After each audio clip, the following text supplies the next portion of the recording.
Hi, and welcome to the Shamrock Quilt Studio. I'm going to talk to you today about hand quilting.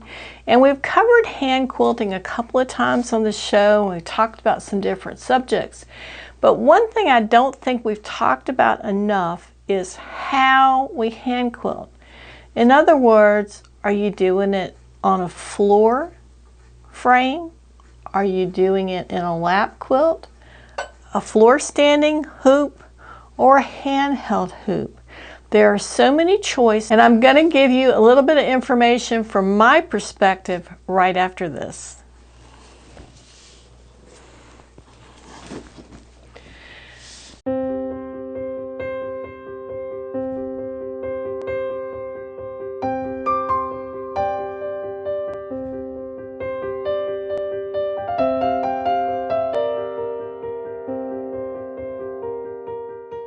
Well, welcome back. Now we're talking about hand quilting today, and it's probably true that there are as many ways to hand quilt as there are hand quilters, and so many variables in how we all do it.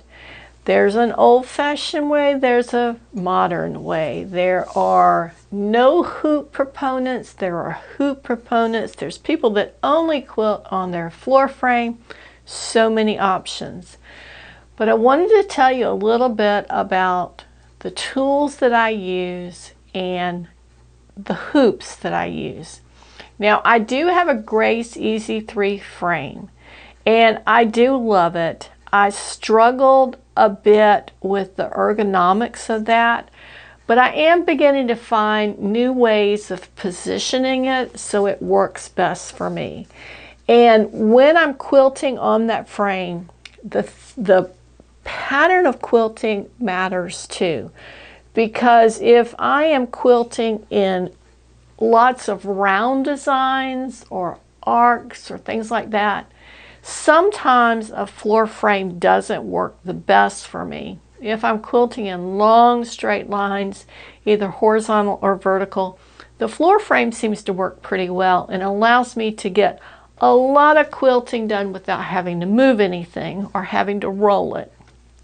Now, when I'm working on more round designs, curves and angles, and having to come about it from different ways, that's when a hoop of some kind works best for me. Now, right off the bat, I'll tell you, full disclosure, I do not have a floor frame or a floor hoop. So I'm not going to be able to talk about that too much, but what I can talk about are the two ways that I do it. Now, I either use a lap hoop. Now, this one was designed and purchased from a company that's no longer in business, and there is no markings on this at all as to whether that particular company manufactured this. It was a small mother-owned business that I bought this from, and I don't know if she adapted something, if she created the whole thing, if she had it created and manufactured specifically for her. I have no idea, but there's no hint on here anywhere about where you might be able to find components or you might be able to find the same product. It's just completely lost at this time. And the name of the company is no longer in business. No way to contact them. From when I purchased it, I happen to know that. But this particular instrument is designed to sit in your lap, and then it is adjustable both in height and angle. And I'm embarrassed to say that it took me years before I realized that it would turn as well, but it will. I think when I got it, it was so tight I didn't realize it would turn, and over time using it and moving it insignificantly, what I've realized is that is designed to do that. And it is just like any other kind of hoop. It has a screw attachment here that allows this to get bigger or smaller and come over your design and hold your quilt sandwich in place. Now, if you're going to buy something like this, be very careful, because either with a lap frame or a handheld one, there is a difference between a quilt hoop and an embroidery hoop. An embroidery hoop is usually pretty thin and pretty small, although you can do it in a bigger one. But it's really this here that is the difference. Because on an embroidery hoop, you're going to find it's pretty small. Because a quilt hoop really needs to be sturdy enough to hold the weight of a quilt. Think about how big it is. Even if you're making a baby-sized quilt or a tabletop quilt, you've got 3 layers of material. Your top, your bottom, and your batting. And that's pretty thick and it's pretty heavy. And the bigger that quilt is, the heavier it is. Now I have one here that's all wood, and then I have one that is some type of plastic. And this plastic one, I tell you, one of the things I do like about this is that it has a little edge in here that really grips it. It's like a tongue and groove almost. It's got a jut out on this one and an insert on this one, so that when you get them together, they will close very well. Now, I don't think it's intended to actually squeeze the fabric between them. It's just a way of holding it very firmly, and so that the fabric doesn't give. I did have another one, and I don't know where it is. It's a little bit bigger than this, and it is more of this traditional.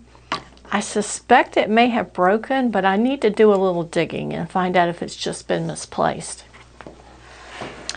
Okay, so we've talked about that, the difference in embroidery and quilting. You do need something sturdy, because it's going to see, I wouldn't say abuse, but it sees some pretty good work. Hauling that thing around from your lap, out of your lap, holding it up, trying to adjust it. And that's the major benefit of using something like this versus a handheld, because with a handheld, you've got to hold it with one hand or squeeze it between you and the chair arm to hold it in place, and then you've got your other hand to do your quilting. And if you're a two-handed quilter like I am, you almost need a little support, and that's why I generally prefer this. Now, when I'm quilting, sometimes I'm doing some free-handed quilting and not using any kind of pattern. Maybe I'm just using an echo. And we've talked about this before, how I use these little gridded mylar templates to keep my stitch size uniform and straight. And that can be just something to keep you in control of your stitches. It could be something with a shape or a design that you cut out that's all your own. Now, you could use the pre-made stencils that are available from multiple sources, and here I have a couple of those to show. I've used this one on a quilt and I really like it.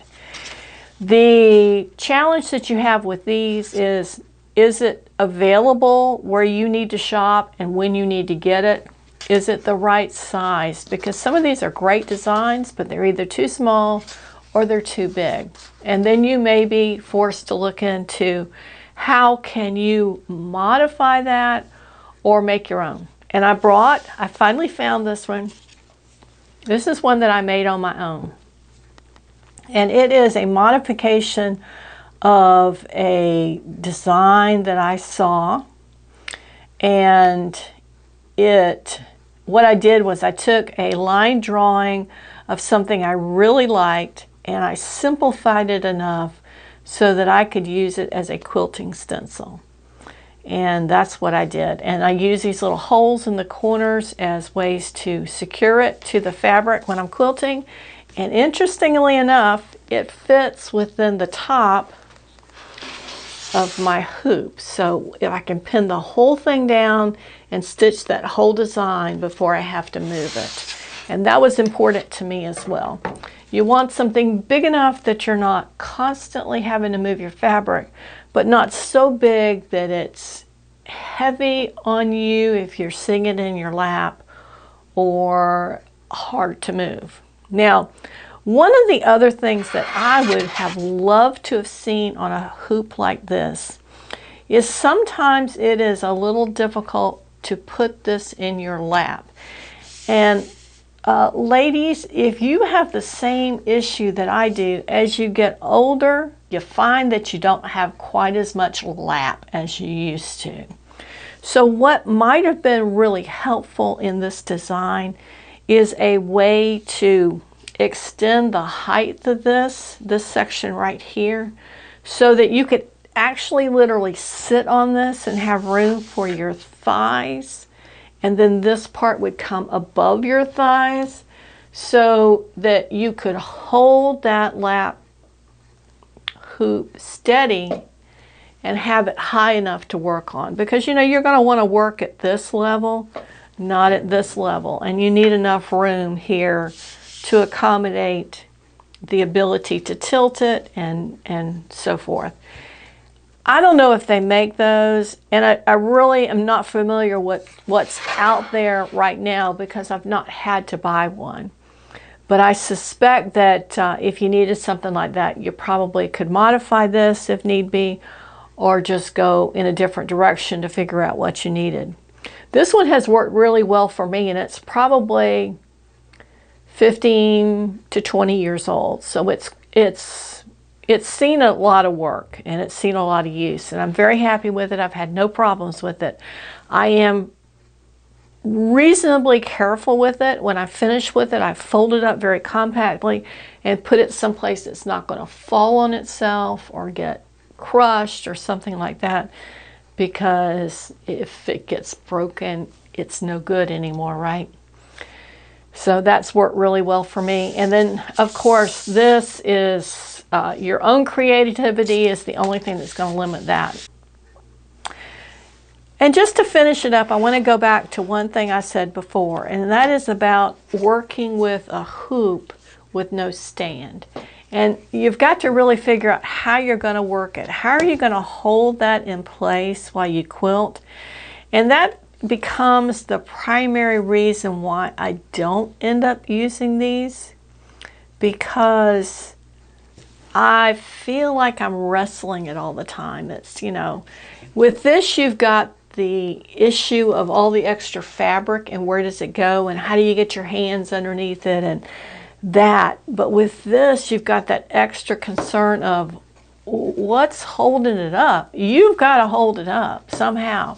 So it kind of depends on how you quilt and what your technique is, whether this would work for you. I know that there are a lot of people who quilt without a hoop at all, and I have done that, particularly on projects where I'm just finishing up something, maybe on the edge of it, and that has been helpful in those situations. I find that if I quilt without a hoop, my stitches are all over the place. I have very little control over how straight they are or how consistent or how small they are. So being able to control the fabric and then monitor myself as I'm stitching does help tremendously. There are lots of other hoops and frames out there for you to use, and if you have any feedback about one that you really like, I would encourage you to share that with all of our viewers so that we've got some alternate opinions about hoops, that in a situation where you need to buy one, you know the other folks have used it and they've been very happy with it, because these tend to be expensive to get a really good one. Thanks so much for joining me today. I hope some of this information was helpful for you, and if you have something to share with us, get it in the comments and make sure that we all have that information. If you enjoyed this, give us a thumbs up. Be sure to subscribe to the channel. Consider a membership if you're interested, and we'll see you next week at the Shamrock Quilt Studio. Bye.